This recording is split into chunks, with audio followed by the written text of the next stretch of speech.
20వ కీర్తనలో 4వ వాక్యాన్ని గాని మనం చూస్తే ఇక్కడ నీ కోరికను సిద్ధింపచేసి నీ ఆలోచన యావత్తును సఫలపరుస్తాను అని రాయబడి ఉంది. నీ కోరికను సిద్ధింపజేస్తాను. కోరిక కలిగి ఉండాలి. చాలా మందికి ఒక్కొక్కరికి ఒక్కొక్క రకమైనటువంటి కోరిక ఉంటుంది. అందరికి ఒకే రకమైన కోరిక ఉండదు, కానీ రకరకాలైనటువంటి కోరికలు ఉంటాయి. కనుక ప్రియదేవుని బిడ్డలారా, నీ కోరిక తీరుస్తాను అంటున్నాడు. కనుక ఏ కోరిక నువ్వు కలిగి ఉన్నావు? దేవునికి నచ్చని కోరికలు కాదు, దేవునికి నచ్చే కోరిక నువ్వు కలిగి ఉండాలి. అలాంటప్పుడు దేవుడు తప్పగా నీ కోరిక నెరవేరుస్తాడు. సొలొమోను ఏమంటాడంటే, వివేకం కలిగినటువంటి హృదయాన్ని నాకి అంటాడు. ధనాన్ని గాని, ఘనత గాని, పేరు గాని ఆయన అడగలేదు. ఎందుకయ్యా అంటే, వివేకం గాని ఉంటే అవన్నీ వచ్చేస్తాయి.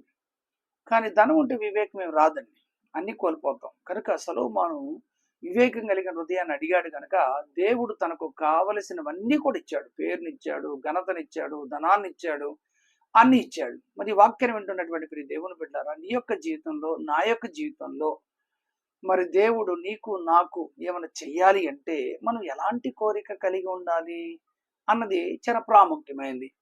ఆక్సాను గురించి మీకు బాగా తెలుసండి. ఆమె ఎప్పుడైతే గాడిదను దిగి తన తండ్రి ఇంటికి వచ్చిందో, నీకేం కావాలి అని తండ్రి అడిగితే అప్పుడు ఆమె ఏమంటుందంటే, నాన్న నువ్వు నాకు కొన్ని మడుగులను ఇచ్చావు, పొలంనిచ్చావు, నీటి మడుగులు కూడా నాకు కావాలి అంటే ఆయన పల్లపు మడుగులను, మెరక మడుగులను ఇచ్చాడని మనకి పరిశుద్ధ గ్రంథంలో మనం చూడగలం. యెహోషువ గ్రంథంలో ఉంటుంది ఈ మాట. అయితే ప్రియమైనటువంటి దేవుని బిడ్డలారా, దేవుడు సమస్తమును చేయగలిగిన దేవుడు కనుక ఒక తండ్రి తన బిడ్డ అడిగితే ఆమె యొక్క కోరికను తీర్చినప్పుడు నీ కోరిక తీరవడా? అందుకే మత్తయి సువార్త 7వ అధ్యాయం 7వ వాక్యంలో అడుగుడి మీకు ఇవ్వబడును అని రాయబడింది. అడుగు ప్రతివాడు పొందుకుంటాడని రాయబడింది. కనుక ఏ కోరిక నువ్వు కలిగి ఉన్నావో నిశ్చయముగా నీ కోరికను సిద్ధింప చేస్తాడు. అది దైవ చిత్తానుసారమైనటువంటి కోరిక అయి ఉండాలి.